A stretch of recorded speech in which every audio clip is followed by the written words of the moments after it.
Welcome to the Fretboard Journal podcast. I'm your host, Jason Verlinde. As always, that's John Rauhaus playing in the background. I'm going to put out 2 episodes this week. The one you are listening to right now, and then another one all about the Fretboard Summit. Our Fretboard Summit's taking place in Chicago in just over a month, August 24th to 26th. You can still register at fretboardsummit.org. I want everyone who enjoys this podcast, who is tuning in, to feel invited. Please come if you can. If you just want to go guitar shopping, we've got a 50-plus exhibitor Lutherie show going on where you can just go try out amazing guitars from some of the greatest guitar makers alive today. We also have the NA Plus Ultra programming that I've been working on. Great concerts featuring everybody from Jeff Parker and Tommy Emmanuel to Wayne Henderson's going to be there. Bill Frisell's going to be there. We've got workshops galore. We've got all sorts of music history stuff. We've got hands-on exhibits, a room just for fans of the Truth About Vintage Amps podcast filled with vintage amps you can try out, and so much more. The lineup of people attending is truly staggering and includes, 40 plus people who have been on this very podcast. So if you've ever wanted to just take a selfish vacation and immerse yourself in guitar culture and hang out with me and some Fretboard Journal contributors and some of the many people you've heard about on this show, come one, come all. It's all taking place at the Old Town School of Folk Music in Chicago, and I would love to see you there. And if anyone has any questions about this event, because I know it's different from going to a NAMM show or going to a typical guitar show, hit me up, podcast@fretboardjournal.com. That is the best way to send me any questions, but just trust me when I say you're going to want to be there. This lineup will never be duplicated. So today's podcast, Jonathan Stout is not coming to this year's Fretboard Summit, but we're going to get him to maybe the 2024 one because it's my favorite kind of interview. I get to meet for the first time somebody doing something truly interesting. I get to share their story with you. I think that's why so many of you listen to this podcast and love it. Jonathan works in a subgenre of a subgenre. He is a guitarist and band leader making music for swing dance competitions. I didn't really know this world existed, but he came through Washington State as part of Matt Munasteri's great swing guitar program at Centrum up in Port Townsend, Washington.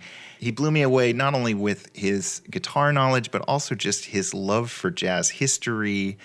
He's an incredible player. If you check out our show notes, I'm going to include a link to his solo jazz guitar album that's on Bandcamp. It's truly remarkable. And if you want bonus points, you can go to fretboardjournal.com or our YouTube channel right now and see Jonathan playing at the Fretboard Journal offices. We got him playing an original tune on his vintage L5. It's a truly cool interview. I can't wait for you all to digest this one. Now, let me just say we have some sponsors for this show. Of course, Peghead Nation. Matt Munasteri is an instructor at Peghead Nation. You can get your first month free or $20 off of any annual subscription with the promo code Fretboard when you check out.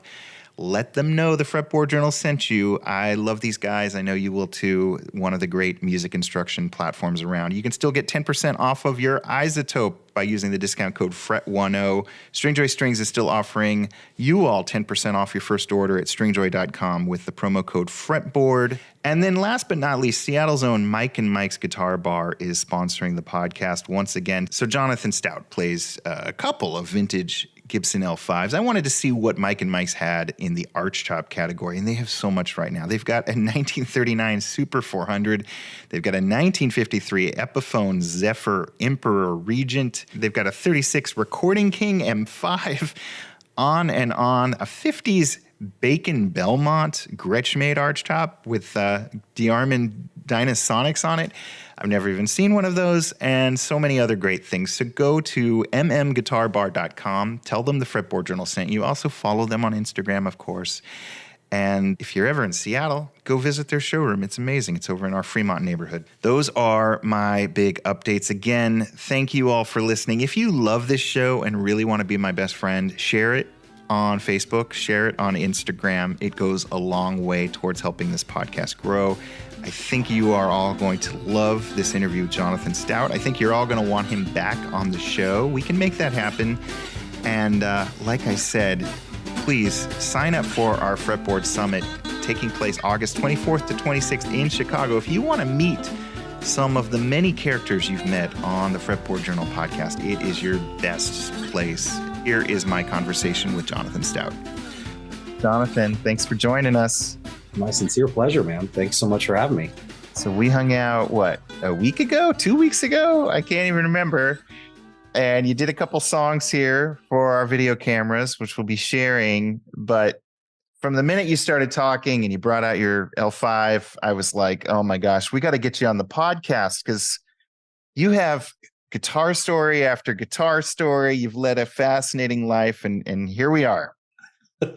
Oh, I'm delighted someone finds my nerdery interesting, even in the slightest. Well, and you have nerdery going on from several different angles, because I think you're probably better known in the dance community, right, than in the guitar community. Is that safe to say?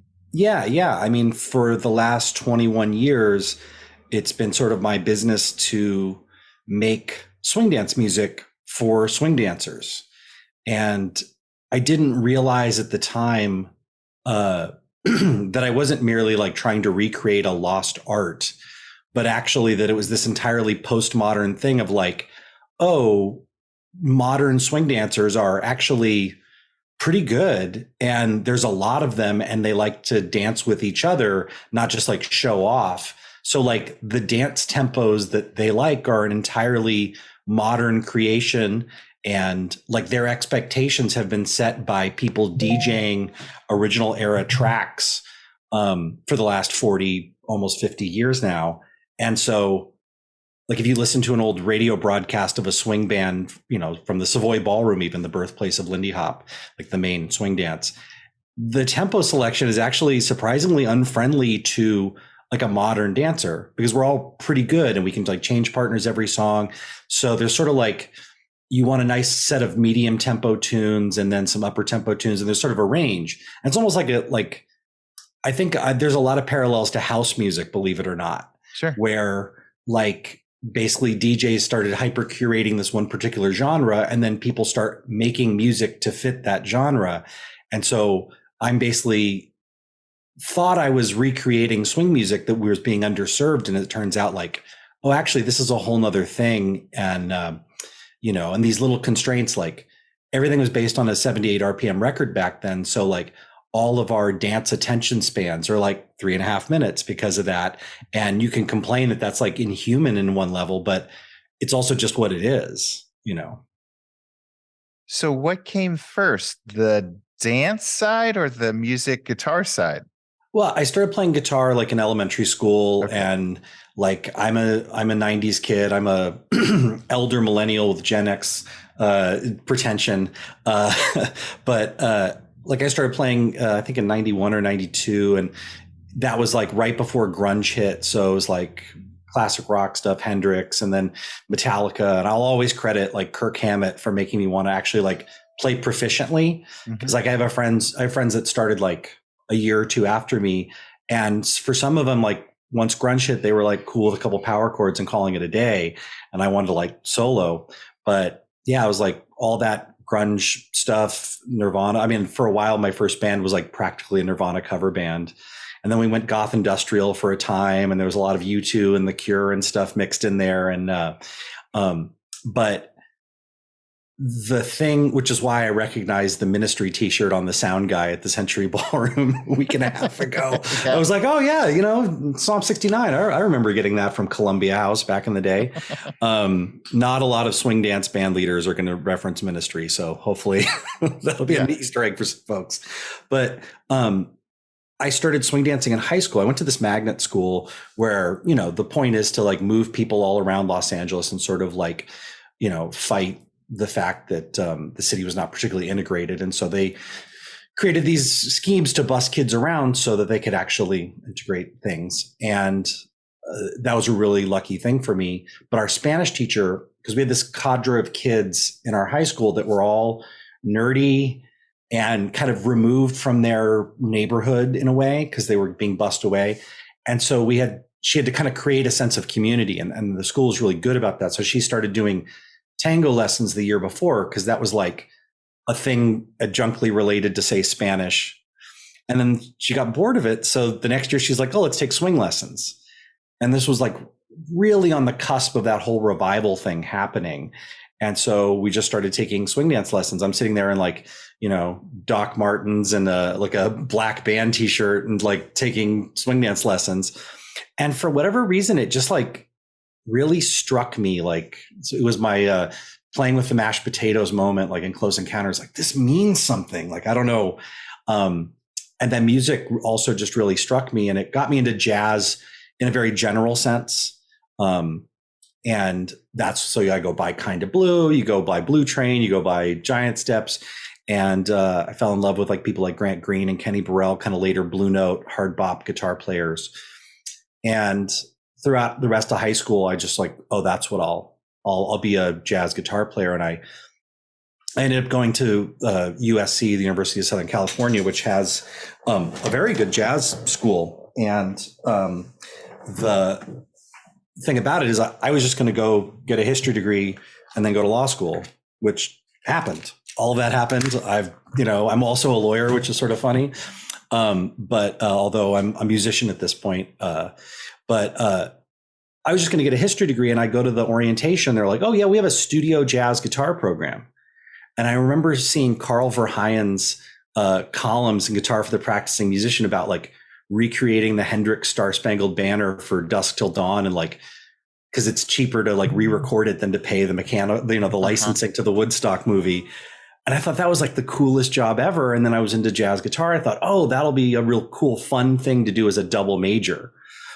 And as it turns out, like, it was not a good fit for me. And it just kind of made me not like playing guitar after a certain point. And that was the same time where I met a bunch of people swing dancing for real. Like, we were taking lessons at our high school and like taking dance lessons once a week, but we weren't really able to go anywhere where real people were doing it. And so like right after I start college, I start meeting the local people. And like one of those people that I met that, first part of college is this guy, Nick Williams, who's like one of the, best Lindy Hoppers in the world, and this one world Lindy Hop champion. And, like that was my college buddy. And so I got really into dancing. And as my interest in guitar sort of waxed, waned, doesn't matter. As it sort of started going down, like the interest in dancing sort of went up. And so instead of like looking online at guitar things, I was looking for dance things. And by the end of my freshman year of college, I didn't really want to play guitar anymore. And I had actually gotten a D in a 2-unit guitar class because I had failed to memorize a Charlie Christian solo. Which is like the most ridiculous thing, but it was a thing that I couldn't memorize solos very well. I didn't know how to transcribe things. And even when the transcription was presented, it's very hard to internalize it. But so I was just kind of done playing guitar, but I was dancing 7 nights a week. And like I'd met my wife, or my now wife, and we were just dancing all the time. And I basically came home from college that summer. I mean, I'm from Los Angeles, so it wasn't very far, but I came home and we're just kind of done. And then about a week or two into summer vacation, I go over to my best friend's house, who we'd grown up playing guitar together. And we rent the Woody Allen movie, Sweet and Lowdown, which features the great Howard Alden playing the soundtrack as a fictional 1930s Django style guitar player, played on the movie by Sean Penn. And it immediately just like struck me as like, oh, why aren't I doing that? And so I like picked up a guitar right after the movie, and I, from what little I knew of that stuff, I just started trying to fake Django, and it was so much more true than anything I'd tried to do before. I'd always like wanted to play like somebody like Grant Green or Kenny Burrell, and I could get the funky like double stop kind of licks that they would do, but the bebop underpinnings I could just never really bop properly. And when I started trying to play Django-y, it was like, oh no, that's the thing. And I was really lucky. My uncle's a trombone player and, professional musician, and like, worked with all sorts of people. He was doing charts for American Idol before he retired. So like, pro musician, arranger. And many years throughout growing up, he'd got me a lesson with some pro guitar player for my birthday that was like doing whatever I was into. So when I was into like U2 and The Cure, he got me a lesson with a guy who had like effects rig and like kind of what you could do with it. And when I started trying to learn jazz, he got me a lesson with a bebop guy that I just didn't get anything out of because I just didn't get it. But this one, he set me up with a guy he knew from playing at Disneyland, which has always sort of had a lot of traditional jazz on site. And it was this guy, John Reynolds. And John Reynolds is sort of like probably one of the greatest unknown pre-war guitar players, where it's like the Eddie Lang, the Django. He plays just profoundly good tenor banjo. And he grew up with people like Howard Alden in that sort of generation of like 60s kids that, rather than like going the hippie route, kind of went the old jazz route, like the Art Crumb sort of scene. And I show up at his house and he's like this mad scientist, kind of mad cartoonist dude. And he's just like, hold on a second, man. I'm watching this movie. And it turns out he's watching this Marx Brothers movie that has one of the most famous Lindy Hop scenes in it of all time. It's called A Day at the Races. And he's watching the scene with the Lindy Hop to like, it was like, how does All God's Children Got Rhythm go? I was trying to remember the chords. And it was just this like monkey meet the monolith moment of like, oh, the chocolate and the peanut butter together. Oh my gosh, dancing and guitar. And then he gave me this guitar lesson, and, you know, he's a mad scientist. So it wasn't like very like, okay, here's the authorized curriculum, but he just sort of jammed with me and showed me a couple little tricks. And it was like the most inspiring thing in the world to like tap into that. And that's sort of like what set me on the path. And then I just spent like the next couple of years of college being a bedroom rocker, where I was just learning as much stuff as I could in my bedroom. And the internet had really kicked in by then with a lot of like Django resources, things like Django books, and their forums were up. And there was this website called classicjazzguitar.com, and it had real audio samples. That's how old of a website it was. And it had audio samples of all of these swing era guitar feature things. So it'd be like a little clip. And I can't underestimate the importance of that website, because that's where I first heard the name Allan Reuss. And I first heard all of his solos being quoted on that. And people, other famous or less famous swing guitar players, people like Irving Ashby or Carmen Mastren or Carl Kress, Dick McDonough, George Van Epps, like all of the sort of classic guitar folks from the swing era. And basically that, hearing those and having Napster and LimeWire and all of those streaming things, like I just streamed all, like downloaded all of those. Because trying to find them on various CDs would have been like hundreds of dollars to like, okay, buy a CD for one song. But I was able to like cherry pick all the things that I wanted. And then there was also this Charlie Christian website that has fallen off the internet by this guy, Gary Hansen, who I've become Facebook friends with. And I saved the website. And at some point he's authorized me to put it back up. Oh, cool. But it was the best thing, because he had a bunch of transcriptions and notes and tab. And this is the website that I failed to learn that solo from. Yeah. But it did this thing where like it would show you a shape, like a geometric shape on the fingerboard.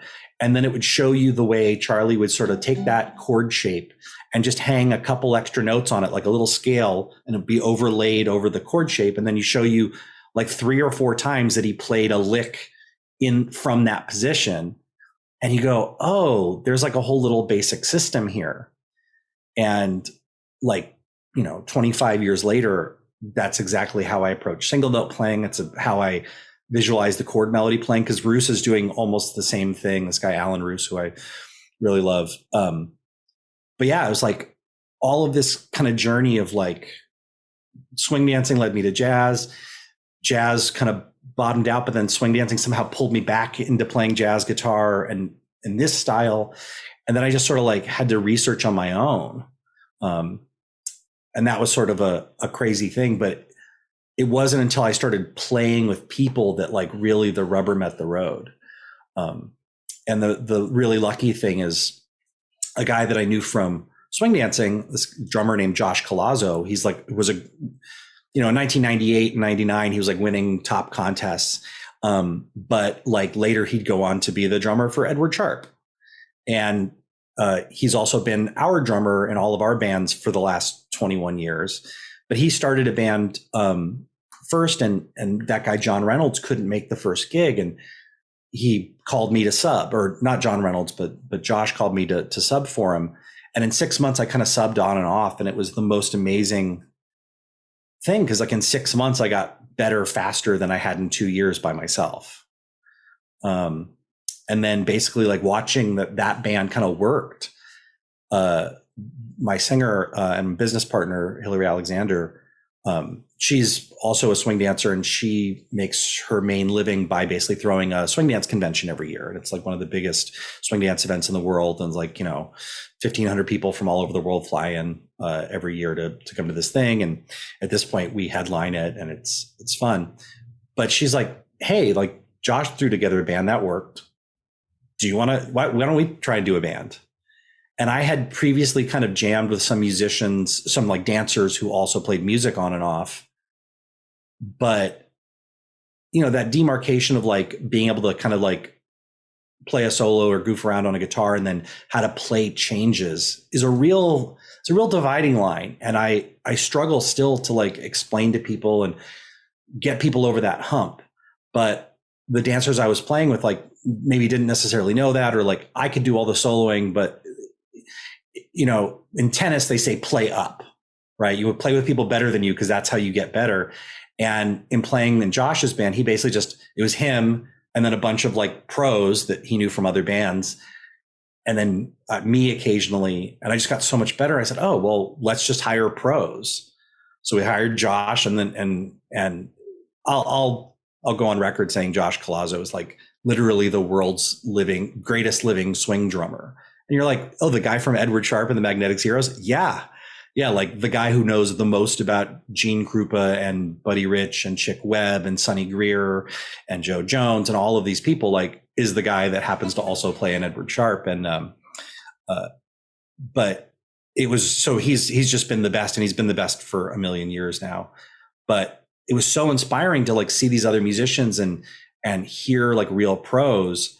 And basically, like, after 6 months of playing with him and Josh's band, we started our own band. And then it's just been 21 years of doing that.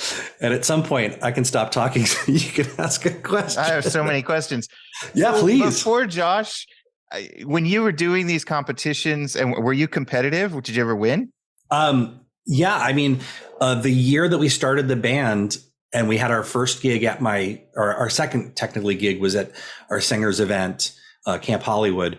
That year, my wife and I competed, and we were on the first place team, and we got second in the AM division of one of the particular sub dances. One thing I wanted to mention is in LA, there was this cadre of 80-year-old, 90-year-old people that were still dancing from the original era. And they weren't just like random people that happened to dance. Like, that's cute. These were the people that were in all of the movies. And it's important to address that there's kind of some like creepy racist stuff about swing dancing in movies, because it's this black dance that originates in Harlem at the Savoy Ballroom, and people like Frankie Manning and the rest of the Whiteys, Lindy Hoppers, Al Minns, there's all these black dancers that create this dance. And in old movies, if you were going to have black dancers featured in a scene, it needed to be in a scene that didn't have any plot, so that you could cut it out in places that were not interested in that because they were racist. And so if you wanted to have dancers in the background of a scene where the plot was happening, where like the main actors were talking to each other in a thing that made a difference, you'd have to show white dancers. And so in all of these movies, you have this sort of dichotomy where they would have these New York dancers that were black that would come out and do these feature numbers. And then like the high school kids in the background of every scene would be these LA dancers. And there was this one particular white dancer who learned Lindy Hop in Harlem and kind of brought it out here, and then taught almost everybody out here. And then we had some of our own little regional dances. And so those people were who we found in the 90s and started like learning from, not like, they weren't like just like with John Reynolds, like there wasn't a curriculum, but like they would like show us like, no, you're doing it wrong. And then you'd have to kind of figure it out. But we had this kind of living connection to these people that had been in all of these movies. And like this one guy, Hal Takir, you know, he was the kind of guy that like he won all these dance contests and like he'd run into Artie Shaw like 50 years later and Artie Shaw would be like, oh, Hal Takir, you know. So we were really lucky to have that like kind of living connection to all of that stuff. And then on the kind of Harlem dance side of it, there were people like Frankie Manning, who was this basically the main choreographer for the best group back then that was in A Day at the Races and choreographed all these numbers. And he basically spent the last like 20, 30 years of his life traveling the world as a living legend, teaching dance literally all over the world. So like we were really lucky. We had this like personal connection to these people that did this thing. And so like when we competed, a lot of it was, you know, not just like, oh, dance is fun, but like we really had this like living thing that this is part of a tradition, it's part of a history, and that these things all kind of go together. And, you know, it comes from somewhere and we're trying to like preserve the legacies of these people, you know? Yeah. Were the 80 and 90-year-old legends like the judges, or were they just kind of there observing? They would be at those events as sort of like the greatest living resource, and they're just hanging out and you get to watch them dance and stuff. And, you know, like we were lucky that like the cake topper at our wedding came from John and Ann Mills, this famous Balboa couple. And, you know, like all of these people we were so lucky to have this interaction with. But yeah, they would be hanging out, but they weren't like schooled dancers. They were street dancers. This is all a street dance. So like, you know, there isn't this like, oh, well, that's a 10-point deduction because of such and such, you know, like it was all street. So they didn't judge that much, but like, you know, we'd get to hang out with them at, say, not maybe big events, but just like their weekly dance that they would go to. Yeah. Do you win money if you win this? Yeah, you do. It's not, we have a joke, like ain't nobody getting rich in Lindy Hop, because it's all this like, you know, like everybody's really doing it for the love of it. So it's not like, there's actually a form of Lindy Hop that evolved and kind of just kept changing with music. And so it's called West Coast Swing. Okay. And it's like people started dancing to like soul music and then disco and then even modern like dance pop. And that's like real high dollar, high stakes stuff. And the joke is like we're jitterbugs and they're glitterbugs because it's very like formal ballroom dance style aesthetics. But like that's a different thing. So this was, you know, like you could win a couple bucks, but it definitely wasn't like, you know, a house payment. Yeah. And before you mentioned Josh's band sort of being this path that you ended up kind of going down and hiring him. Before that, when you were participating in these, was there live music accompaniment or was it mostly just playing records? At your like average weekly dance, a lot of it was DJ'd. And then oddly, even when there was live music, so much of the live music was actually poorly serving the event. And I remember that some of the bands we would see back in the late 90s, early 2000s, it was like you would wait for the band to stop and the DJ could come on so you could dance. Because, I mean, it was a good example. Like I remember Hillary, my singer, was running a weekly dance for a while. And she hired the saxophone player from one of the big bands that we liked and respected and asked him to throw together something. And he showed up and it was like the greatest level of condescension for everything, like no effort. Like he just picked tunes that were sort of vaguely from the swing era and then like played them in like these 8-minute versions that were like the most onanistic jazz odysseys, you know.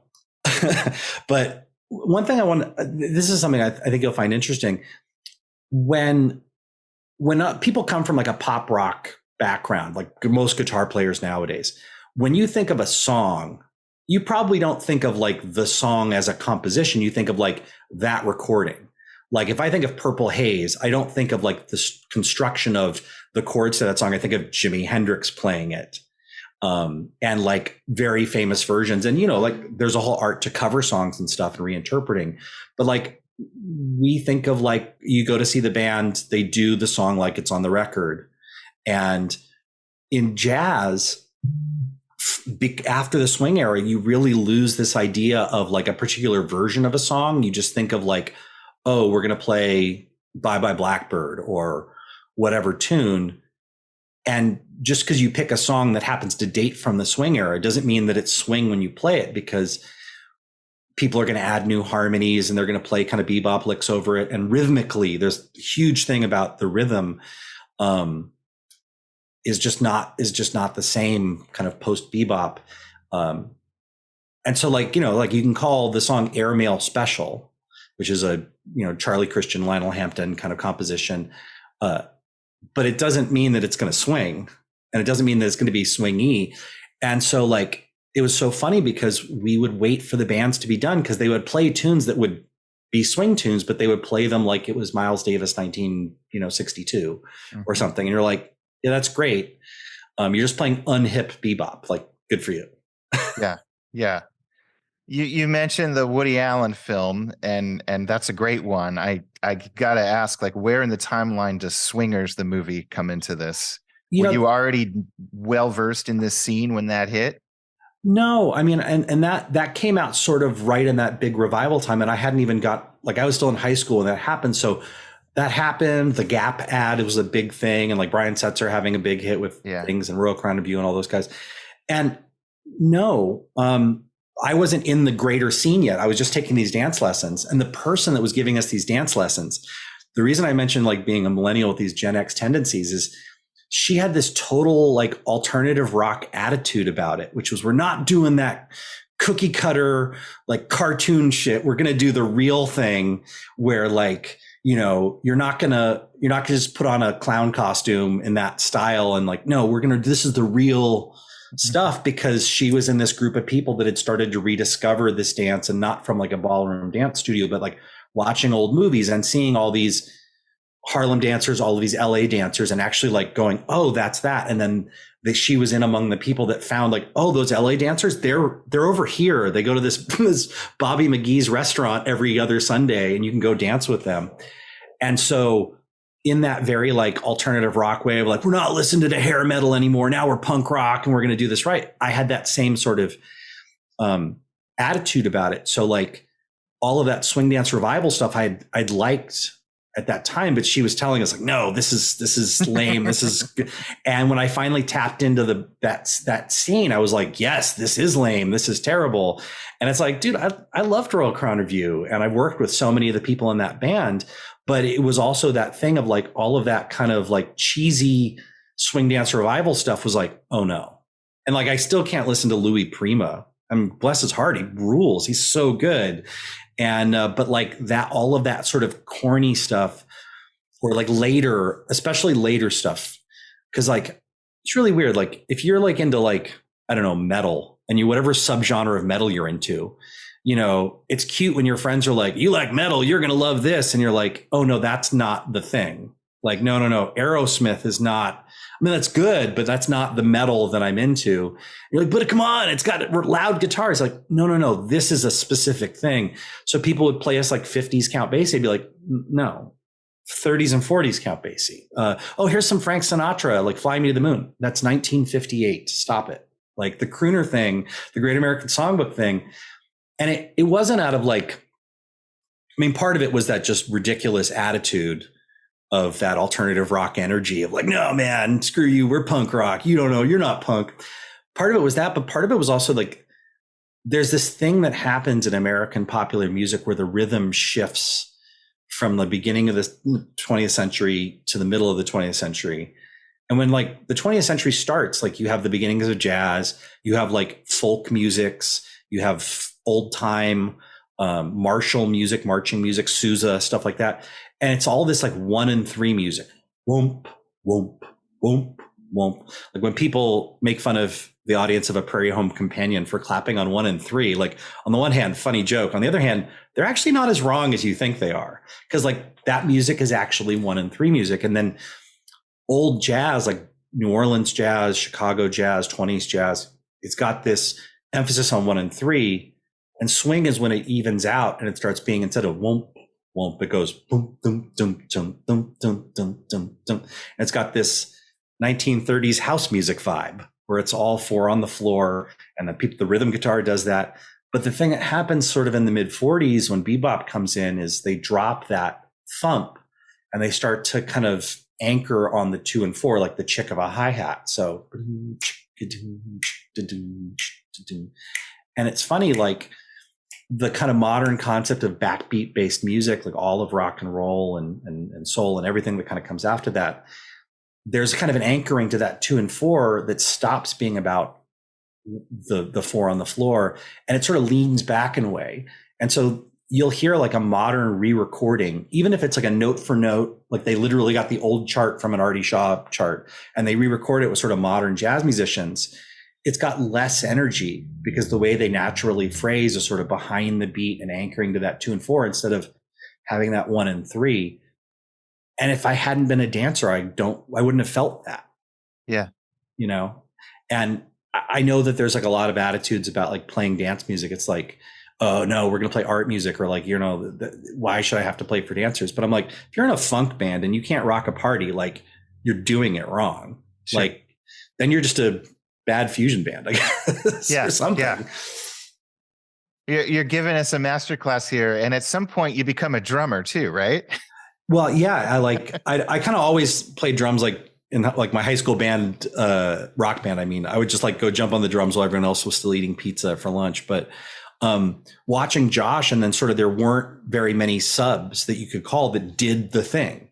Yeah. That would play like with an old kit and play with that old feel. And so like I just sort of had to learn to do it because every once in a while I would need to.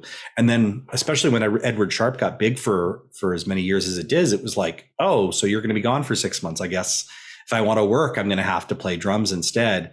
And again, it was really informed by like that rhythm and feeling what was missing when you got just like a really good straight ahead jazz drummer. Like there's a million amazing jazz drummers in Los Angeles. It's like, it's a big town.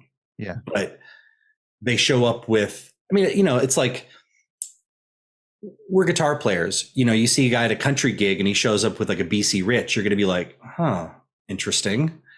You know, you're like, is that, I mean, I don't doubt that it can be done, but it sort of seems to me like you haven't committed to the thing. And not, you know, because the gear isn't actually that important, but it sort of just is an indicator of your intention. And so like, you know, these guys would show up with tiny bass drums and big ride cymbals, and I would be like, no, the other way around. Big bass drum, tiny cymbals. And like, if you're a really great drummer, you can make that stuff work. Just like I could be playing on a Telecaster right now and make it work. I'm not good enough to do that, but like somebody could. But yeah, so I had to play drums because there were only like 2 people in town or 3 people in town, depending. And if they were all busy, there you go. Yeah. Okay. And you live in a very unique part of the universe, Los Angeles, where this scene, this, you know, early dance music scene is roaring and still roaring way past, you know, it might have been more of a fad in some parts of the country. When you started doing this, like, were you able to make a living out of the gate as a musician accompanying dances, or did you have a day job? You said you went to law school too at some point along the ride. Yeah. So I managed to start our band in college. Like I jokingly say I have 8 bands because I actually do have 8 different like bands. Of course you do. But like our main band is called the Campus 5, which is a joke on Artie Shaw's Gramercy 5 because I was in college when I started it. And then I later have a big band, the Jonathan Stout Orchestra, and then I have several different variations and different sizes for different things. But those are sort of the 2 main ones. And I started it in college, and then I went to law school, and I was doing the band throughout law school. And then I graduated from law school, and I literally took the California bar exam. It's a 3-day thing. I walk out of the Thursday, you know, last day of testing. I get in my car, I drive to the hotel where my singer's event, Camp Hollywood, is, and I get back, I get on stage and play with my big band, like with no detour whatsoever. I think in honor of literally taking the bar exam, I didn't even change out of like shorts for the first 6. I was like, screw it, man. I just did a thing, and I passed remarkably. And I ended up practicing law I was in court like 3 weeks ago. So I still practice law, but I was doing, it's funny. I wanted to be a prosecutor, too many episodes of Law and Order. And I volunteered in the DA's office, interned in the DA's office. And I just happened to graduate in 2008, big hiring crash, and I get to the round where I meet the district attorney. Like, this is the thing where you're like, unless you say something really dumb, like you've already been hired, it's just your chance to fumble the ball at the 1 yard line. And at that point, they had changed, like all of the people they'd sent to him. They're like, oh no, actually, as it turns out, the 120 people I'm going to meet with, I'm actually only going to hire 40 because we can't afford. And so I was like totally in free fall. And I managed to like luck out getting this gig where I did traffic ticket defense. Which is great because you're not defending axe murderers, which is a lot easier to reconcile. But I would do like traffic tickets and minor, traffic related misdemeanors. So I've done defended 20,000 some odd traffic tickets and, thousands of misdemeanors, 300 DUIs, like all these kind of things. And I would just go into court and, hang out with the cops or the prosecutors and just work it out, and that's 99% of what happens is you're working it out. And, the criminal justice system is a dark place, and there's not good stuff happening, and there's things that aren't right happening. And I definitely saw some of that stuff. But this gig doing traffic ticket defense was amazing because I worked for this big firm that just did like 100 cases a day per attorney. It was bonkers. And you basically be like an installation in the court, like a public defender, except you're not public. But what was really good is if you just didn't schedule anything on a Friday, you could not come to work on Friday. Mm-hmm. And especially at the beginning, you could work it out with the court. Hey, I've got all of these cases the rest of this week. Do you want to just do them all today? And they'd be like, oh yeah, we'll get them all done. And then we don't have to do them the next couple of days. And so you could really flex your schedule. And right around then, or actually still when I was in law school, the idea of a swing band that played specifically for dancers was still an incredibly novel thing in 2002. That was a bonkers idea. And within 2 years, we start flying out places to play, not because I was the world's greatest guitar player, not because we were the world's greatest band, but because anybody who played this music better than we did sucked at playing for dancers. You know what I mean? Sure. If you're Yngwie Malmsteen, but you can't play the thing they hired you to play, that's great. Thanks for the whole toccata and fugue thing, buddy. But we needed you to play this, and that's kind of not what it is. And the only other bands that were sort of trying to do that were more sort of traditional jazz bands, kind of Dixieland bands. Mm-hmm. And that was, again, more of that 1 and 3 music. It wasn't the thing swing with a capital S. And so, and the other thing is, when you're into a genre and people go, oh, you like that genre, and then they say the most obvious song in that genre, and you're like, well, yeah. If you're a thrash metal fan and people are like Enter Sandman, you're like, well, yeah, that's good. But there's a whole bunch of other stuff.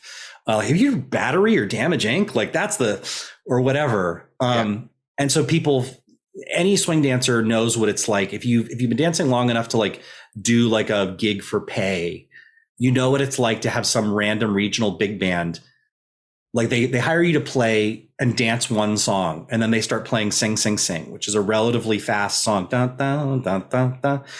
And then it goes into a drum solo that'll never end.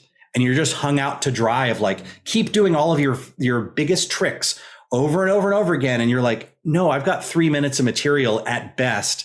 It's all right, it's the 7th minute of, so we've all been tortured by things like Sing, Sing, Sing and In the Mood. So part of our thing was, we're in the community. We know what songs we're sick of, and we know what the good deep cuts are. And just like a hip hop DJ digging the crates, we would find good stuff. And so for many years, the only extant recordings of some of our repertoire was an original recording from the 30s or 40s, and then our re-recording, because we were the only ones kind of featuring these songs.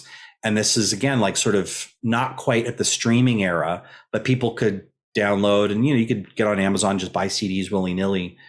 But still, some of these songs were sort of deep cuts. So the fact that we could play for a dance crowd and then not bore them with material they're over, and then play good tempos and stuff, meant, like I said, within 2 years, we were flying places. Within 3 years, we're like playing at Lincoln Center does this big outdoor dance festival called Midsummer Night Swing. And within like 3 years of being a professional musician or playing at a professional level, I mean, obviously, like you can argue about whether I was making my living from it, but playing with professionals, I'm like headlining a thing at Lincoln Center Summer Festival with my big band, like that was bonkers. But then again, like nobody was doing that thing yet in that way. And it was, again, like I didn't realize at the time that it was this entirely postmodern thing that had never before existed. I just thought like, oh, everybody forgot how to play for dancers. And it was like, nope, this is a new thing. But so eventually, like I got out of school, got a job. And because this job was flexible and I could like schedule it, it was like, okay, yeah, so I'm going to fly out this day and I'll fly back. I'll fly out this day. So we would do these fly dates, up to like like toward like 2016, when we'd been into like 15 years or so, like it was like 2-3 a month sometimes. And internationally, like we've played Korea like 3 times, and Budapest, London twice, Bordeaux, Heidelberg, like all these different places, Spain. Because this Lindy Hop thing isn't just like this American thing. Those people that post kind of Zoot Suit style revival, like stayed with it, like it's all over the place. And you wouldn't believe, like, I don't know if it's currently, but like Seoul, South Korea is like, they have like the most number of people currently dancing of anywhere on earth, like doing swing dancing, and they're really good, which is insane. Just like the fact, like some random country in the world, like crushes it. Yeah. It's like, oh, this thing our people created. Awesome. Incredible. Your band, I mean, you are like the greatest advocate, public speaker for this kind of music imaginable. Was your band, was the Campus 5 like as kind of, were they as into this music and playing the role of music historian as you were, or were you the one really going and chasing these old records and kind of indoctrinating them on like, we got to learn this one? Well, what I did was I picked people, and this is what I've always done. I picked people that already know what they're doing. Yeah. And because you can't, it's like playing a historical style of music. It's like trying to do a Christopher Guest movie that's historically accurate. Like you're trying to improvise in the style of a thing that existed, and all the beats have to happen, but you're not actually quoting the dialogue verbatim. Sure. So like you have to pick people that already know what it sounds like. And, I don't actually live in the 30s. I can't pretend like I have never heard any other kind of music, but that's kind of what I'm trying to do in one way, is like keep those other influences so that I can kind of do it true to that era. And, so I just picked people that already kind of played in the style, and their interests were definitely not the same as mine, because many of them also play other styles, but like I could use them for my nefarious purpose of kind of perpetrating this 1930s swing dance music. But yeah, it's like you want somebody to have a British accent, like you either have to find somebody who natively has one or can do a very good one. Sure. Because we're playing for a bunch of people that can hear you're like, oh no, that's Northern. No, the character's from Dover. You're doing it wrong. Those little ticks. And my main thing was like, I just don't want to be the band that sounds like the guy in Braveheart who's wearing a wristwatch. Because like once you see that, you can't unsee it. And so like, I'm just trying to sort of get those like, really transgressive anachronisms out of what we're doing. But like each person has to kind of be themselves. So like, yeah, it was my goal to like recreate these things and carry these things on, but I just picked people. Like my sax player for all these years, his favorite things are Illinois Jacquette, the famous tenor player that played with Lionel Hampton, who played the famous solo on Flying Home, and then like Edgar Winter and Tower of Power. Sure. Like he loves funk music, but it's just, I don't want the part of him that does funk music. I want the part of him that loves that old style tenor sax. And so he's able to do that. And then when he's on another gig, it's like, oh yeah, he brings out the flute to play whatever jazzy jazz. And I'm like, just don't bring the flute to this gig. Yeah. You mentioned a few guitarists, Allan Reuss in particular, that I want to circle back upon, because I know you can go for a while on that. And I don't know that too many of our listeners to this podcast, as intelligent as you all are, will know exactly who Allan Reuss is out of the gate. You're also holding this beautiful L5 that nobody can see. So we're going to talk about gear in a second. But before we get to that, there's something interesting here where, you know, your records, for the most part, and you have a whole bunch of them with the Campus 5, and they're great, but they reflect your role in serving the dancer, which means that, as you said, like, there's not a lot of, the guitar playing is spectacular, but it's not up front and with a bunch of flashy solos. You're serving your audience, and it's sort of easy to understand how you could jump from playing the L5 to getting behind the drum kit, because it's all about the rhythm. It's all about serving the audience. Can you talk a little bit about that and your role as a guitarist there? Because it's a little different than what most people think of as a jazz guitarist. Yeah, I mean, you're not just it's not like round robin. Paul F. Tompkins, the comedian, has this great joke about how jazz is this joke perpetrated by the smart people on you, the dumb people. In his character, his like persona as being, oh, I'm the smartest person, you're all dumb, and I'm going to give you this. I'll give you this advice for free. And he does this bit about how it's like, it's not the music where the best person gets a solo. No, it's the person where everybody gets a solo, even the bass player. And it's like, you know, you fall down some stairs and you wake up and you're in a jazz club. We've all had that nightmare. Anyway, but in this style, like, you're not doing round robin where everybody gets a whole solo and there's, you know, or maybe multiple choruses of a solo. There are these like arrangements, and they're concise, and it's, you know, originally part of it was because you're on a 3.5 minute record. And so maybe live they would have played it a little bit longer, but like, you know, you get your 16 bars, your 8 bars, you know, because they got to fit everybody in. I mean, a lot of times the guitarist didn't get a solo because acoustic guitar trying to cut through a big band is like well nigh impossible. Like, it really would require some kind of amplification or like moving the guitar really close to the microphone for that part of the song. But so, yeah, in that capacity as dance band, like, yeah, I did like a kind of Django style version of Dark Eyes where I get to take a big guitar solo, but it's like, okay, well, that's one song. And then the next 2 songs, like, I'm not going to take a solo. I'll take like a solo over just a bridge here. I do a lot of Charlie Christian tunes. And so, yeah, I get my one chorus of solo there, but it's not like the world's greatest showcase of the history of jazz guitar playing, but it is kind of accurate to the lack of being featured. But I've been struggling lately because with doing things like Instagram, I've got a lot of attention of people that have never heard some of the things like Allan Reuss, and they're really interested in hearing more of that and hearing me do it. But I'm not really giving them a product. So I'm actually going to be doing like a quartet CD where it really features that sort of prominently. And, you know, actually like our last Campus 5 gig, I actually decided, you know what, I'm going to write a tune where like I play the melody in this chord style, and then I'll take a solo too, just so I have like a feature for that. Because a lot of times somebody like Allan Reuss wouldn't even necessarily get a solo. He might get like a little 4-bar interlude or set up a key change. And those are little kind of concerted bits, but it's not the same thing as like doing, you know, chord melody stunt guitar. So, but yeah, no, I haven't done that. I'm looking forward to sort of branching out a little bit of that, but it's definitely not the kind of thing where I can do that at a dance club and it goes over as well. But I'm hoping that maybe like if I get hired to do a dance weekend somewhere, maybe I can hit the jazz club in town on a Thursday night and do like a you know, quartet. And then the next night I go do the dance band and kind of serve both of those audiences. Yeah. You're like you're like the next in the very long lineage of LA session guitarists who then have to go once, so, you know, on the weekend and go show off what they can actually do. 'Cause it's all kind of, you know, hidden otherwise. Allan Reuss, you keep talking about, we're going to get to that in 30 seconds. Before that, though, maybe this is a dumb question. I don't know the answer to this. Was Django playing for dancers?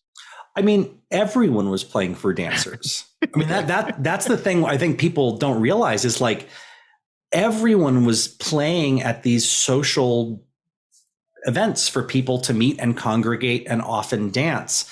And the thing though is dancers is something different then than it is now, because even at a place like the Savoy Ballroom in Harlem, the birthplace of Lindy Hop, the main swing dance, it wasn't like 500 people that were all trained, excellent Lindy Hoppers that could social dance intelligently. It was normal people on dates trying to make a match, you know what I mean? And then 20 jitterbugs in the corner waiting for the fast song to come in to show off. But like even at the Savoy, they're doing waltzes, foxtrots, rumbas, different things mixed in. And so like the dance audience back then was a lot of normal people on dates that didn't necessarily like Lindy Hop in a particularly good way. And now the only people that I'm playing for, maybe they're not all like top flight competitive swing dancers. They're all like pretty good Lindy Hoppers. So they want a different thing. So yeah, but everybody was playing for dancers, but somebody like Django probably wouldn't have been playing as often in a big ballroom. He would have been playing in a club because nobody could hear the guitar in a giant ballroom without some kind of additional amplification. And that's why you have big bands, to fill these spaces in pre-amplified times, or kind of right around the cusp of the beginning of amplification. Got it. Thank you. That makes perfect sense. Allan Reuss. Let's hear about Allan Reuss. Give me the spiel, give me the 101 on who he was, why he is important to you. When we were talking 2 weeks ago, you talked a lot about him. I want to hear everything. So yeah, he's this incredibly forgotten figure. I mean, like, I think I looked up his Google image results once and I'm like the fifth thing. I'm like, why am I the fifth thing? Like that's you personally are the fifth thing. Okay. Like that doesn't make sense. Like I guess I'm the only person talking about him enough that my search results come up.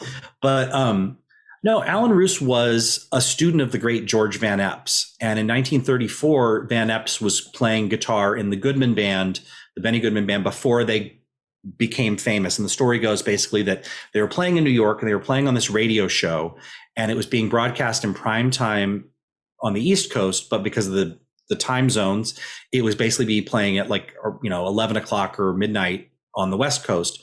And basically the kids would stay up late and listen to this hot swing music. But like a lot of the people in the middle of the country weren't really interested in it as much. And so they were playing this kind of new hot swing music, and George Van Epps was in the band, and he got a gig with Ray Noble, and he left the band, and he said, "Oh, here, I've got the perfect guy for you, Benny. Here's this student that's been taking lessons with me." It was this guy, Allan Reuss. He was driving a milk truck, and he joins the band. Gene Krupa is in the band at that point. And then that band is the band that goes cross country, has this terrible time where they're trying to play this hot swing music, and then none of the people are interested in it. And it isn't until they get to California and have a show in Oakland, and then this very famous show at the Palomar Ballroom here in LA, where they actually finally play for the new kids that really want this new music.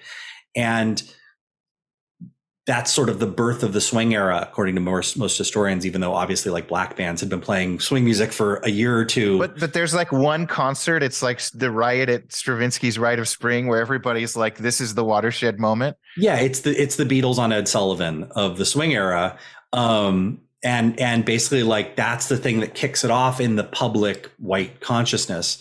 And Allan Reuss is in the band. And as this band really coalesces from this kind of proto swing, starting to swing into like the sui generis of swing, like the swing with a capital S swing, he's the guy in the band, and he basically creates this style of rhythm guitar based on what Van Epps had taught him, based on people with like in Chick Webb's band, like John Trueheart was doing. And somebody like Eddie Lang would like kind of throw in little interjections and arpeggiations instead of just playing chunk, chunk, chunk, chunk. Mm-hmm. And what I think Allan Reuss really coalesces around is like, no, just chunk, chunk, chunk, just that 4 to the bar, what most people consider quote unquote Freddie Green rhythm, is really something that Allan Reuss, I think, innovates. And not to say that other people weren't doing it, but like the way that he did it becomes sort of the dominant, definitive way. And so he's with Benny through the height of his first burst of fame, through the 35, 36, 37, 38 is the Carnegie Hall concert. That's a big deal. And then soon after leaves the band. But George Van Eps was also this amazing chord soloist. But when Reuss would do it, because he was in this really just slamming hot swing band that was really the bleeding edge of like hot swing music, he played more swinging. And there's a couple important stories about Reuss and his rhythm guitar I want to mention is, I've talked to Al Green, Freddie Green's son, a little bit on Facebook, and I know that it's not in the biography that he wrote of his dad, and it's not a thing that he thinks happened. But I've seen it from a couple different sources that basically when Freddie Green came to New York and needed to get his rhythm guitar together, he went to go take lessons with George Van Eps, and Van Eps said, no, go take lessons from Allan Reuss. And so he was taking lessons with Allan Reuss. And so like the thing that we think of as Freddie Green rhythm guitar, like I said, is really Allan Reuss style. And the story goes that basically like when Basie really kind of like clicks and Freddie Green joins Basie's band, and then it really starts to click, Benny immediately is like, oh no, that's the new thing. And there's sort of like slightly more relaxedness to the Kansas City Count Basie vibe, as opposed to Benny's like really super aggressive style. So he wants to like, okay, now let's do that. And he says to Allan Reuss, he goes, hey, if you're this new guy, Freddie Green, you should go take some lessons with him. He's like, Benny, that guy's been coming over to my house to take lessons with me for 6 months. And, you know, I've seen that quoted in a couple places, Steve Jordan's biography. And then, but the other thing is I found this interview of Freddie Green in the 70s, and the interviewer just says, what were your influences in playing rhythm guitar? John Trueheart from Chick Webb's band and Allan Reuss from Benny Goodman's band. I'm like, all right, so if he's going to name drop two people, seems pretty good. But that style of kind of four to the bar, what we think of as Freddie Green rhythm guitar, Allan's really the cat, and goes through many different big bands, ends up in the studios alongside people like Barney Kessel and Tommy Tedesco and, you know, all of those greats. So he's on a million records, Sinatra records in the 50s and stuff. He's on the background of the Haunted Mansion ride at Disneyland, soundtracks, all sorts of stuff. But besides just being like kind of a really great rhythm guitar player and on many great records, he develops this chord melody solo style that is really like light years ahead of like all of the contemporaries, because he really makes it swing the way like a single string player does.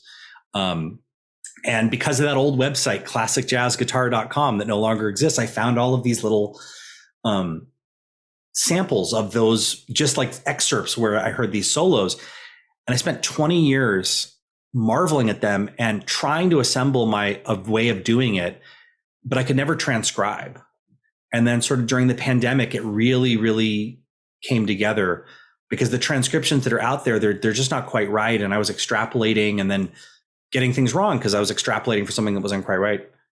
But I found SoundSlice, this great website, which is a great learning tool if you just buy somebody's transcription of something or get a free transcription. But the editor in SoundSlice to make the music is actually a really profound tool to transcribe yourself. And I basically I cracked it. I figured out how to do it finally. And I started with a Van Eps solo. And then once I got that, I started moving on to Reuss. And after I did about 5 or 6, I started realizing, oh, okay, no, I thought he was doing this, but he's actually doing this. And like something like this, I call it the honeysuckle rose lick. I was like, oh, okay, that's how I would normally finger that. But he's actually doing... Sorry, that's a different key, but I'm just fingering it in a different place. And then I realized, oh, there's this whole system of sliding positions around. And it's actually like way easier than what I'd been doing. And I spent like a lot of the 5 years before that learning a lot of solo chord melody guitar. And that's a lot harder, because if you're just playing by yourself, if a chord goes from like the 2 to the 5, you have to change that one note. Otherwise, no one's going to hear it. And Allan Reuss is playing with a band, and he's just sort of floating above it and jumping back and forth between those two willy-nilly and doesn't care because the bass player's got it. But yeah, so Allan Reuss was just this really profound chord melody soloist, and he's really almost practically forgotten because Charlie Christian comes along, my other hero, my son's namesake, and this electric guitar thing. It's like, who wants to do these cool chord melody solos when you can play like a big fat tenor sax style solo on this new electric guitar? But like, Allan Reuss just had this way. I'll just sort of like, do a little bit of it, but like,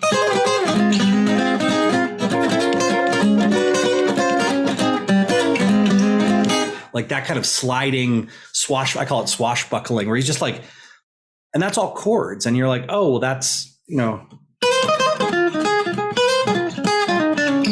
like it sounds like single notes, but there's all these chords underneath. So he's got this crazy style. But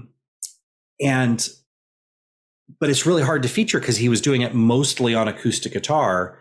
And so you can only really do that in the studio if you move the guitar player real close or he moves close to the microphone. So it just fell out of fashion. And he was like winning polls in like even as late as 1944. But like after that, it's just, he's almost like erased from history, like Marty McFly disappearing from a photo in 1985. But it's this just amazing, cool thing. So I really love publicizing it. And one thing on the acoustic tip, just because this is one of my things, I owe having a career to the fact that any of the great people that came before me, most of them who are still doing it, somebody like Howard Alden, doesn't play acoustic guitar on gigs. He shows up with a Benedetto, and that's just what he does. And he was a great student of George Van Epps later in Van Epps' life, so he went 7-string and never went back. And but like the fact that I really forced myself to play both acoustic and electric guitar separately on the same gig, it's a different timbre, it's a different thing. And I really found that later I found this picture of Allan Reuss in the 40s playing with Harry James, and he's got his blonde L5 that was his main guitar since 1938. But then next to him, there's what I'm pretty sure is a ES300 with the kind of Stratocaster style bridge pickup.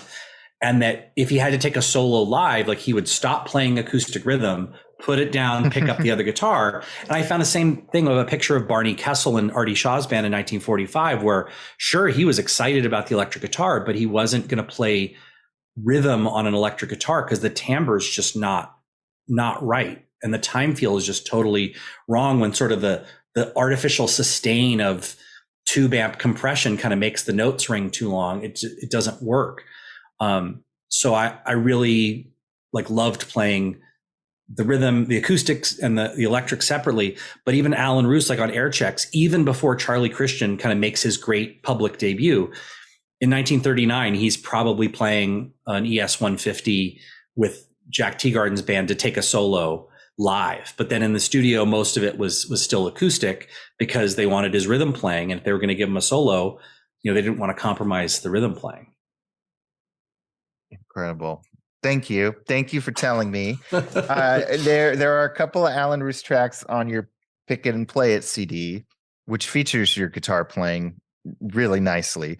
Do you have more ambitious plans to share more of what you've learned or record a record, or is it too early to say? Well, what's funny is he put out like a guitar folio of these like solo guitar pieces in 1938. And you always wonder like if those are ghost written, but like part of what I was doing before I actually really learned his solos was sort of extrapolating from his solo guitar compositions, but they're a little bit different and they're like composed pieces. But I was happy to feature them. There's like, I think 6 more pieces in the book. But it's funny, like, some people they say are visual learners, auditory.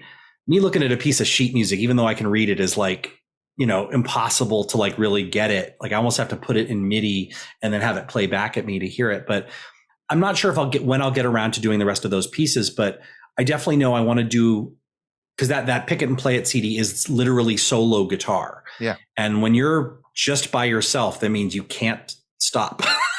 You literally can't stop. Otherwise the music stops. And there's all these tricks you have to do to extend.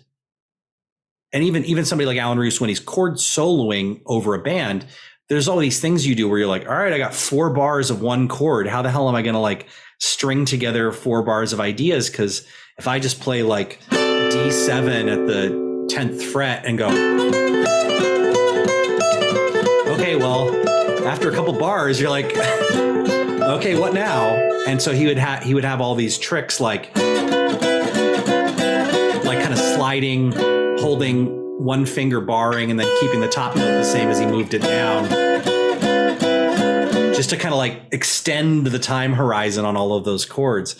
But I know I've got all these transcriptions that I did in Soundslice, and it's like my most cherished work product. And the other thing is my charts for the band are like, I wouldn't give those to anybody for any reason, because then you could just do the thing that I do and like, take my charts. Not that you can't copy them off the record that we've done, but you have to do that. Like I did that with all of these old records that I was sort of copying. Sure. And then because of listening to those old charts, I learned how to do it.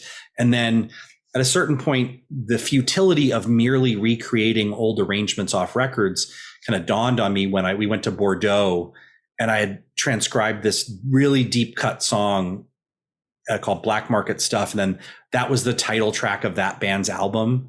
And I was like, oh, I thought I was so cool for finding this deep cut. And then like, oh no, that's their title track. Oh, maybe we need to do our own thing. So we started writing original tunes and doing original arrangements of old tunes, just because it's like, well, at a certain point, if you can get the milk from somebody else, like I better make some strawberry milk or something, just so I have something worthwhile.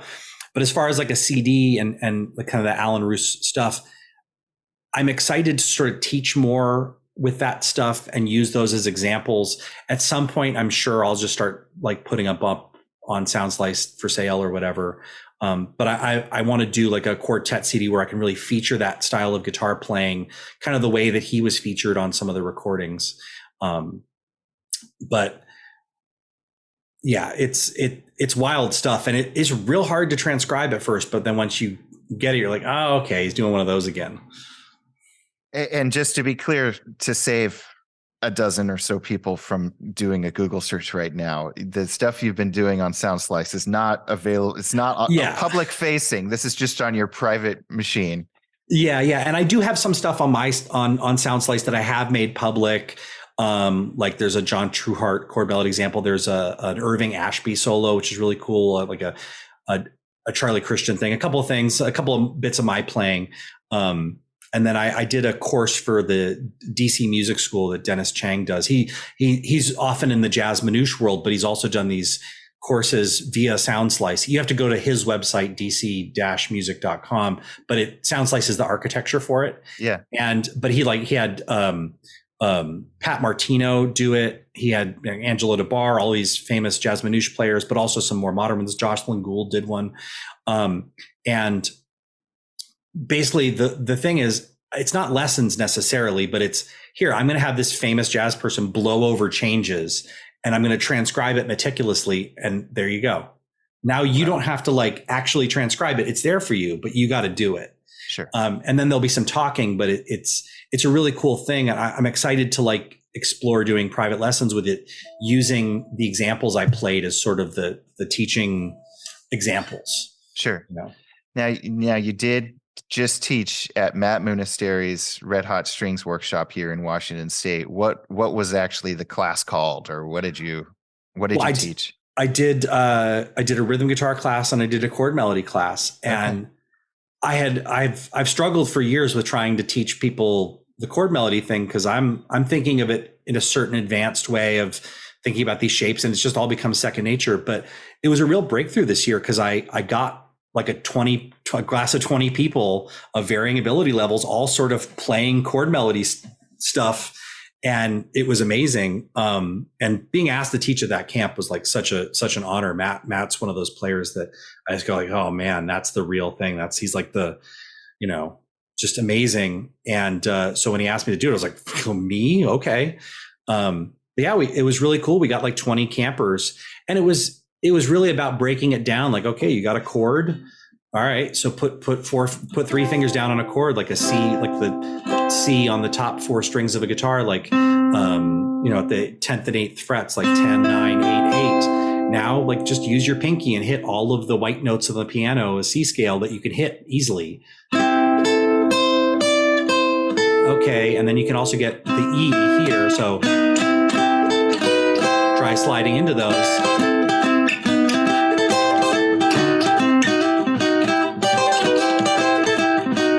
And then like, okay, class, make noise and screw around with that for a minute and a half. And they were all doing it. And then it's like, okay, well, let's play exactly like you. And then the next chord's D7. So you get a D7 where it's like 10, 11, 10, 10. It's like, okay, what are the right notes you can reach?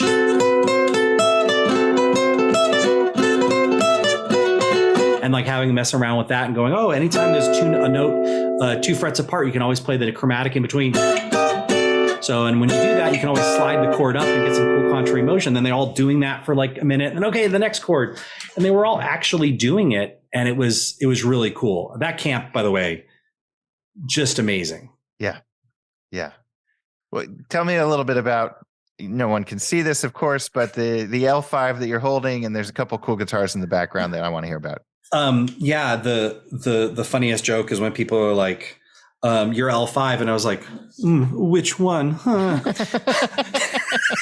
Which is the most ridiculous thing, and I'm making fun of myself when I say that. But no, I was really lucky that I got a certain point with working a day job and having a wife that's a working professional in a solid union job, that we got a little bit of money at a certain point, and I could start looking at vintage guitars that I thought would be unattainable. And I picked up a 1937 ES 150 that I just got a screaming deal on. And that sort of set me on the path. And it was funny because I didn't become a better player by having it, but people took me more seriously all of a sudden. Sure. And it's sort of funny, but it kind of opened the door to that. And then having the guitar sound exactly like it's supposed to sound without me having to do anything really made it easier to do the thing. And we kind of had this moment where like I was going to have the most disposable income I was ever going to have, because we're going to have kids, and then forget that after that point. And I bought a couple of guitars, sort of like looking for the guitar, because this is my one shot. And then Norm's Rare Guitars bought this whole collection. They bought like $2 million worth of guitars. And I fell in love with this one particular small body L5, because that's what I thought would be the thing, like one of these 16-inch L5s from the late 20s or early 30s. And like what Matt plays basically. And I go and I fall in love with number 90303, killer guitar, great guitar. And I go back 3 different times. I bring the guitars that I had bought in the meantime to test it out and compare. And as I'm like on there the 3rd time with the authorization from the wife to buy it, I realized there's a pile of cases that I didn't realize we hadn't gone through. And it's 5 more small body L5s. You're like, man, it hasn't been since the 30s that all of these kind of guitars would be together. And I found this one, which is 88-784. And I was like, oh, this one's way better. And it's like Matt's, where it's got the non-kerfed bracing. So it's solid braces. So it's built like a dot neck, even though it's got a block neck on it. And there's one of those transitional ones. But this is sort of my desert island guitar. And it's rich. It's got a nice bottom end. It's sparkly. It's lovely. It's easy. It's relatively easy to play most of the time. And I can put a DeArmond like guitar mic or FHC on it and kind of do acoustic and electric at the same time.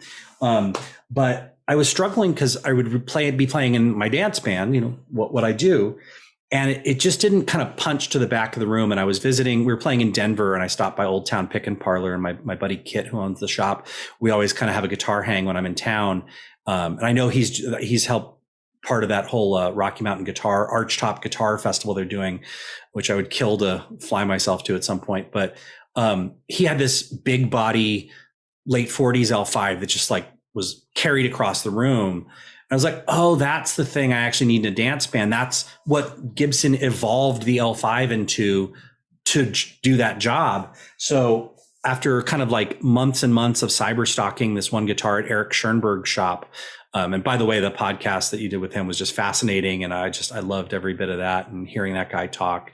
But he had this blonde 1939 L5, and I went into his shop, and it was like, okay, this is cool. But I was having a hard time going, is this good? I'm a kid. When I started playing guitar, I didn't put it on the bridge pickup for like 2 or 3 years, Because I was like, why would anybody want that bright kind of sound? And you're like, oh, when you play with other people, you actually, then the bass player's got the low end. Sure. You know, like the idea of playing like a Telecaster to an AC30 for me was like, why would you want an ice pick? But of course, like, oh, that's a sound. And when you add it in the context of this other thing, it fits into a mix. So Eric did the coolest thing ever. He's like, well, do you want to just take it for a couple of days and see? It's a classic drug dealer move. Yeah, first taste is free. Exactly. And so I had basically like conceived a way to like get a gig in San Francisco so I could go visit the guitar. My good friend Nick Rossi, a great LA or Bay Area swing guitar player up there, he drove me around and we visited a couple different spots and then ended up at Eric's. And Eric said, "Well, just take the gig with you." So I'd take the guitar with you. So I got to play it on a gig the next night, and the A/B test was like, "Oh, this is the thing." So that's sort of my main acoustic guitar nowadays for live. Because it punches through. It's got this very pronounced mid-range honk that cuts through a mix. It's got a real nice upper range peak that helps the brilliance cut through. But, you know, like when I listen to it by itself, sometimes it feels a little honky, a little kind of shrill, but then it's like in a mix, it's like, oh man, that's the way. And by the way, the way that I deal with this whole like amplification thing is I've never heard of like a bridge transducer that really makes an arch top sound like an arch top, but I've heard like contact transducers, and they just kind of make them sound like a piezo equipped flat top to me. And some people have better luck. I just never was one of those people. And I figured out that a lot of the cats in the Django world will use like a lavalier mic kind of clipped on, and that was a way to go. So I started doing that, and I realized, well, that's cool, but now you don't have a volume knob to roll down. And I realized, oh, if I get a mute pedal, I can turn it off when I put the guitar down, so it's not like feeding back into the monitors or whatever. And so I ended up going from an Audio Technica to this DPA 4099 that a lot of the Django cats use, and it's life changing because I can get archtop acoustic guitar like at stage volume levels as long as I like have the monitor pointed at me from the side, because then it's at a 90-degree angle. The mic, it's amazing. But so basically my ES150 is my main electric. I play that when I can into a 1939 EH185, which is sort of like the Charlie Christian amp that the chassis lifts out of. So it looks like the first stack almost. And then I'll either, because that's a really heavy and a little fragile, there's a company out of San Pedro here in Southern California, Vintage 47, that makes sort of a semi-replica. And then the other thing I do is I had them make me just a cab, and then I have a quilter head, and there's a great guitar builder out of Tulsa, or Norman actually, Oklahoma, Jason Combs, who I just met at Matt's guitar camp because he was one of the campers, and great player, great builder. But he built a pedal that's basically an EH150 in a box. And so I go with that into a quilter, or if I'm flying out, I'll just go into the Fender Hot Rod like deluxe backline amp de jour. I'll go straight into the effects return and bypass the front end of the amp and just use it as a power amp. So I basically got an EH185 or 150 in a box. And so that's what I use, either the real thing or one of those two replicas. And then I've got these two L5s, and sometimes I'll do the de-Armand on this 32 L5, and I'll like, I have an AER little acoustic amp for like, regular gigs where I don't have front of house, because, we don't always have front of house engineers and a PA system. Sometimes it's just a bar gig, but I have an AER and it's got two channels. So sometimes I'll do the mic into one channel, and then I'll have the de-Armand into that JJ150 pedal that Jason makes. And I'll basically have a tuner pedal so I can mute one or mute the other. And I'll basically be playing acoustic rhythm or acoustic chord solos, hit two pedals, and then I'm take a Charlie Christian style solo. And then just for fun, because I love them, I also have like a modern National tricone, because I love the sound of Nationals. That guy, John Reynolds, kind of famously plays both a tricone and a single cone. And those new Nationals that they've been making in San Luis Obispo for the last like 30 years almost now, they're so amazing. They're so good. I've never played a vintage one that made me think, oh, I'd rather have this than one of these modern ones. It plays amazing. So one of the tracks, no, never mind. I didn't do a track on my album with that, but I love this tricone. It's one of the best solo guitars because it's got all this kind of natural reverb. And then just to round things out, I picked up a Waterloo, one of those Collings kind of versions of a Kalamazoo, It's the WL-14 with the ladder bracing. Man, that's a monster guitar. And the one track on my album, Itching Fingers, is with that. And that's off Pick It and Play It. I love that guitar. That's super fun. But that's my only flat top. So that's the guitariology. I love it. And are you still getting people out of traffic tickets? Yeah, occasionally. I have a couple things on the docket. At this point, what I mostly do is like, if you're a musician and you can't make a gig, you can send, depending on what the gig is, like you could send, if you're in a big band and you're a sax player and something happens, you can send another sax player theoretically if they're a good professional musician. So what I do is like other attorneys that have more than one court appearance at a day, they'll call me to substitute for them. And because I can actually do the thing, like I can also like kind of dig in and do the work when I'm there and not just sort of like kick the can down the road for them. So that's what I mostly do court wise. Why? Have you got a traffic ticket? I'm not. No, I don't. But I love that you used a music analogy. I was like, where's he going with this? If you're a sax player, but of course you're the legal equivalent of that. Yeah.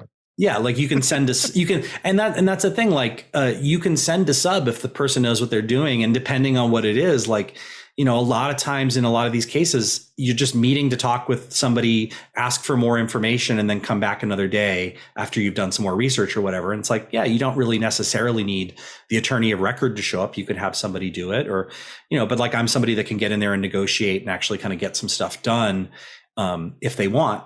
But I'm also a little more expensive because I'm like, if you're going to make me do work, like, this isn't just like here's $50. Can you just show up for me? No, it's like, come on. Yeah. I think you're the only lawyer I've met who's kept that fact on the down low of like, yeah. And then once in a while I sub in, like it's usually more of a defining thing as a career for most people. But I love that you have all this other stuff going on. I had this moment though, because when I didn't get that job in the DA's office, that was like major trauma for me. And it was like a real bummer, like not everybody's life works out the way they think it's going to. And that was my dream. And I thought like, oh, I'm going to do that thing. And then for fun, I'll play music. And I didn't get that gig. And then I was working on the opposite side, so to speak, for many years. And that was kind of hard in a lot of ways. Cause I'm like, well, no, but I wanted to do that thing. And then I'm having to argue with them and like, you're doing my dream wrong. Like, this is hard. But we do this event in Asheville, North Carolina. And we did it for about 6 years before the pandemic, and then a little bit of a hiatus. And we're sort of just getting back to it, where this year is really going to be kind of a return to form for it. But the guy that runs it, a good friend of mine, Michael Gamble, who's a great bass player and band leader. I play in his band often as well, even though he's out of Asheville. But he wanted to do like really double down. It's the 5 nights leading up to New Year's, and it's the same audience the whole time. So it's like one of these convention type things. And he wanted to do a full big band every night. And you're like, wait a second. You want to do 5 different shows for the same, because you can't do the same show. You can't play the same tunes. And he came up with the idea of like sort of, in a rock parlance, kind of tribute nights, where we would do like a whole night of Benny Goodman with my big band, a whole night of Artie Shaw. And it's my big band because I get to lead it, but he started being like, oh, well, we can hire anybody from around the country that are the best people. So we were getting, some of the very best people that are experts in this stuff. And then that sort of became what my orchestra is a lot of these like all-star people from around the country. And then our core of LA people in that. But because he was doing these tribute nights, we would have to like play 30 new songs. And I'd just gotten the charts, and I would have to talk a little bit in between them to like kind of give the musicians time to like look down at their chart and be like, do I need my clarinet for this song? Is there a mute that I need to have within reaching distance? Just to like, because they were sight reading some of these. And I started talking and just storytelling a little bit about the context, just extemporaneously. And that became sort of one of the defining things of the event, is that it wasn't just about playing a night of Benny Goodman or Count Basie. It was, tell me about Count Basie. Let's learn about Count Basie. Let's learn about their famous all-star musicians in the band. Let's learn about like where these songs come from. And then, in even before sort of the pandemic kind of reawakening of things, talking about like the racial implications, a lot of this stuff, and the fact that like, yeah, on the one hand, it's great that Benny Goodman was bringing people like Charlie Christian, Lionel Hampton, and Teddy Wilson, who were Black musicians, and bringing them into his all white band and kind of like standing up for that and featuring them. But he also couldn't have them in the band. They would have to do like a little sextet number or something, or a trio number to feature them, because they couldn't be quote unquote in the band. And it's like, yeah, he's doing a good thing, but then it's also still kind of not enough. And then, well, on the one hand, let's not hero worship him for doing the right thing. Like, all of those dynamics.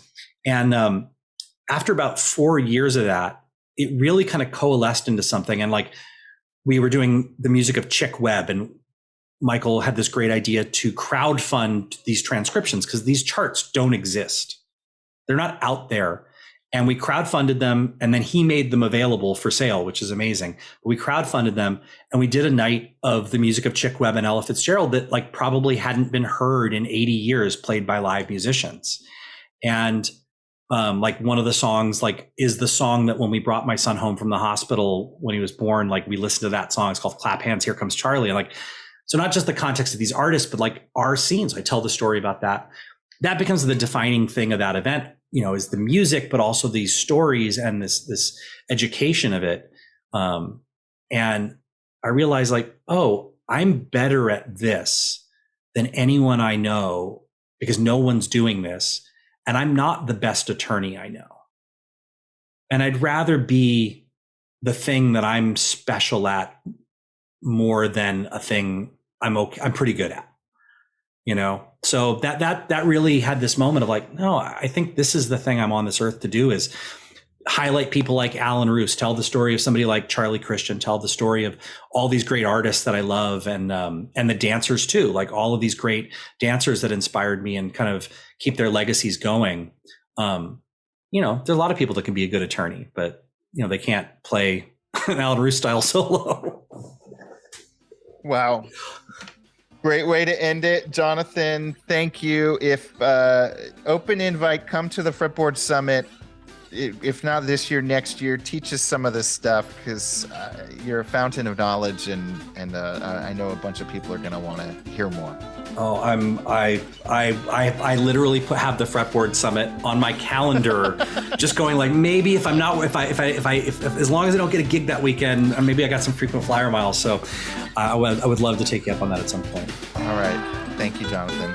Oh, thank you, man. What a pleasure. All right. That was my conversation with Jonathan Stout, one of the great Fretboard Journal podcast guests, I think. I think you will agree, right? Share this episode with your friends. Thanks to all of our sponsors, and thanks to you all for checking out our quirky little show. Can't thank you enough.